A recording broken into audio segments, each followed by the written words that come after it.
આ બાજુ કઈ વાંધો છે? અવાજ ન આવ્યો. જય ભીમ.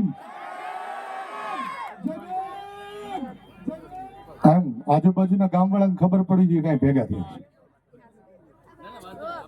નકર તો રોજ ભેગા થાય જ છે, એમાં કઈ વાંધો નથી. પણ તમારા ભાઈ આમ કહેતા હતા, ઓલો આમ રખડતો હતો. કદાચ ભૂલથી કઈક બે શબ્દો કહેવાય જાય તો સમાજનો છું, તમારો દીકરો છું, ભાઈ છું, માફ કરી દેજો. પછી વાંયત વાતું ન કરતા, તકલીફ હોય તો આદતો કરીને કહી દેજો. કેમ કે અત્યાર સુધી જેને નથી કીધું ને એ જ ફાળે થયા છે. તો કહી દેવું જરૂર. આજે અહીંયા ડોક્ટર બાબા સાહેબ આંબેડકરની પ્રતિમાનું અનાવરણ કર્યું. એ વ્યક્તિની પ્રતિમા કે જેને વિશ્વના 192 દેશ એની જન્મ જયંતિ ઉજવે છે. આપણે એને વિશ્વ વિભૂતિ કહી શકીએ, સિમ્બોલ ઓફ નોલેજ. કે વિશ્વમાં હજી એવો કોઈ બીજી કોઈ કુખેથી જન્મો નથી. અને ભારતનું એક એવું બંધારણ આ દેશને આપ્યું છે કે જેના લીધે તમે અને હું માણસ તરીકે જીવીએ છીએ. એ ન હોત તો આજ હું અહીંયા ન બોલતો ને તમે મારી સામે ન બેઠા હોતા. એટલે એના જેટલા આપણી ઉપર ઋણ છે ને એની વાત કરીએ તો હું વિશનભાઈ લગભગ 3-4 થી બોલી તો પૂરું ન થાય. એમાં હું જ ન જ બોલી શકો ભાઈનું કામ. કેમ કે મારું કામ જે મૂંગા છે બોલતા કરવાનું છે.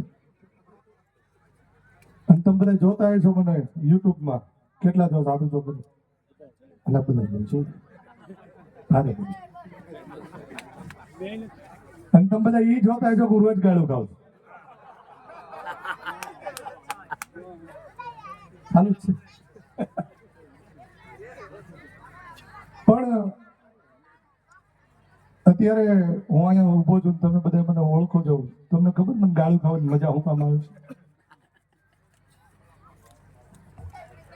અમરેલી બહાર પરાનું પાણી છે.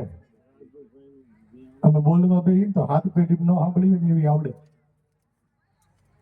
પણ ગાળું ખાલી એટલા માટે સાંભળું છું. મેં જે ગાળું સાંભળી અને યુટ્યુબમાં વિડીયો મૂક્યા છે ને એનાથી આ બધા ગાળું સાંભળતા બેનથી ઓલું ગાળું દેતા થઈ ગયા છે. કેમ કે મારે ખાલી એક જ વિડીયો મૂકવાનો હોય અને મને 10 આંકડાનો નંબર દેવાનો હોય. અને પછી એના હાથે 3 વાગે નીંદર નથી આવતી. 3 વાગે ફોન કરીને કે તારી હમણાં કેમ ફોન કર્યો? એટલે જે બોલતા નતા ને બધા બોલતા થઈ ગયા એટલે મને ગાળું ખાવી ગમે. લડતા રહ્યો તો આપણે ગાળું ખાવા તૈયાર. કાંઈ વાંધો નથી. હા, પણ જ્યાં સમાજને જરૂર પડશે મારાથી જ્યાં પહોંચાશે ત્યાં પહોંચી જઈશ. જરૂર પડે ત્યારે ગમે ત્યારે યાદ કરજો. પહેલા કીધું તો ફરીથી કહું છું કે તમારો ભાઈ દીકરો છું, કાંઈ ભૂલ થઈ હોય તો માફ કરજો. મારી વાણીને વિરામ આપું છું. આગળનો કાર્યક્રમ ચાલુ કરીએ. જય ભીમ.